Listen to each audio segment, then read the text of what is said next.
Hi guys, in this video I want to show you a simple little technique to make your own purity seals. What you're going to need, other than the steel rule and a sharp hobby knife, is some ice cream tub plastic. Now, as strange as that sounds, it really is the ideal thickness for not only cutting but also flexing into sort of a flowing ribbon or tapestry, and that's obviously what we're going to need. Other than purity seals, I find that the ice cream tub plastic is great for various different conversions. So I've used this for orc trucks. You can cut this very easily to shape. So all different things it ends up being used for.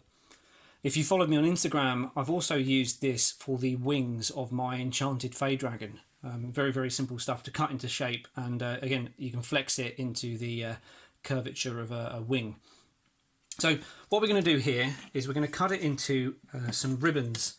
Now, how thick they are really does depend on yourself, how big you want these purity seals. But I'm just going to go down the line here. There we go, it is that simple. So once we've got our ribbon of ice cream tub plastic, we're going to cut them at lengths entirely up to yourself. It really does depend on how long you want these purity seals to be. So I'll just cut length here and then roughly marry up the next one. And I'm going to do a few of these. So yeah, length and width is entirely up to you. It really depends on what you're trying to do, where you want the purity seal to sit.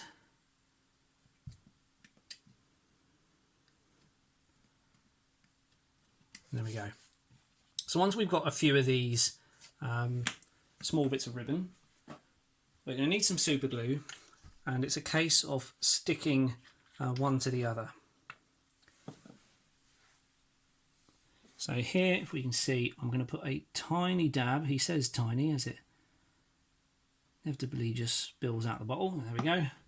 And then another one of these, if I can pick it up, I want to just have it slightly to the side, like so, and the super glue will act really fast with these. So that's what we've got now.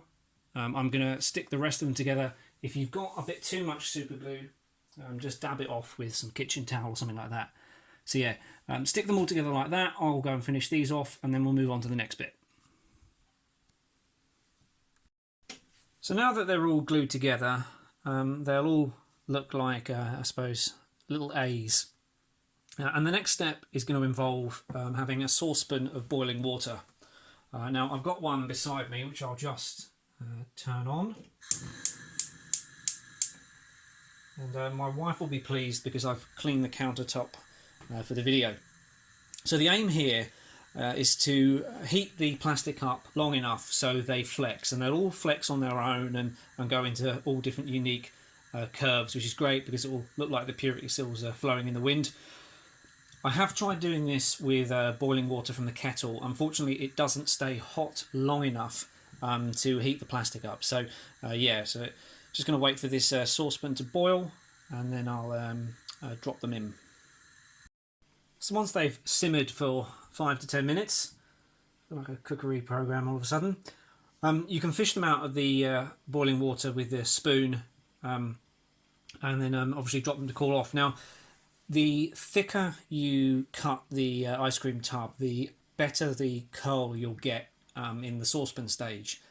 As these are very, very small, what I've had to do is, as they're cooling off, encourage the bend a little bit more. But I said they're the plastic's quite malleable at this time. So we've got nice little curls on them now. So I'm just going to dry them off with some kitchen towel and then move on to the next bit. So for this last stage, we're going to need to have some green stuff to hand, as well as some super glue.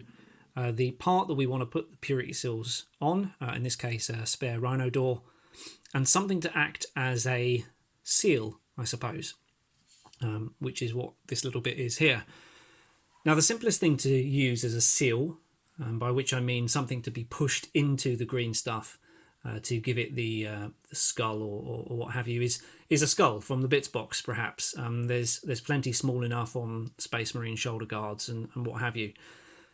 The problem with using a skull from the bits box is it will leave a negative impression within the green stuff.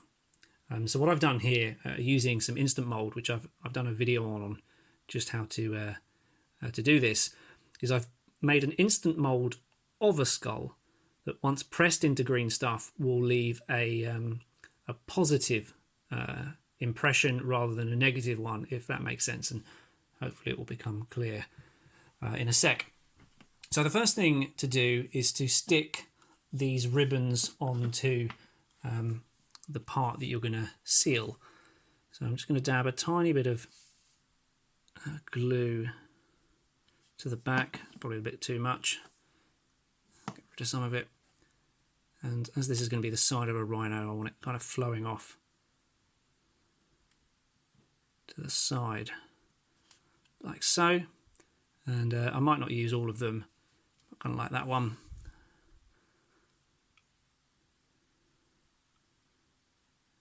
Super glue, there we go. Just want a tiny bit. No, that's not a tiny bit.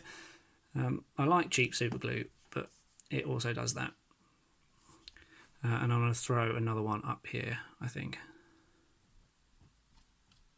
So as that's drying, let me just wipe the super glue off my nice new cutting mat. I won't use those today. So we've got 2 purity seals flowing off the side of the rhino door. And we want to take a little bit of the green stuff I've already made,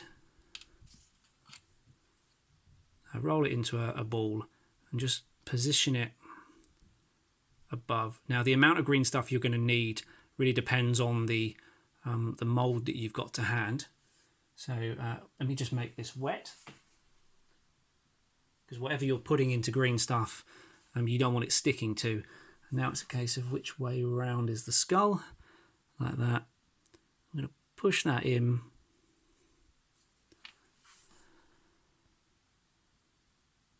You get rid of some of that excess water so you can see it.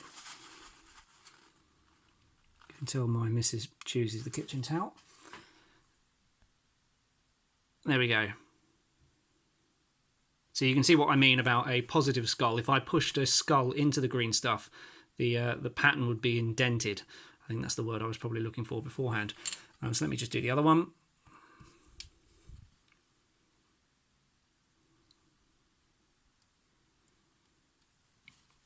Make sure that's still wet. Yep. Which way around is the skull? I can barely tell. That way round, probably. And push that in. And there we go. That's the technique. It's very, very simple to do. It's probably best to do this on vehicles or larger models. I don't think it would work on infantry. I think these are too big. But yeah, it should be a great way of just adding a bit of customization to your tanks. I hope you guys have enjoyed the video. If you have, do feel free to leave a comment and drop a like, and I'll see you in the next one.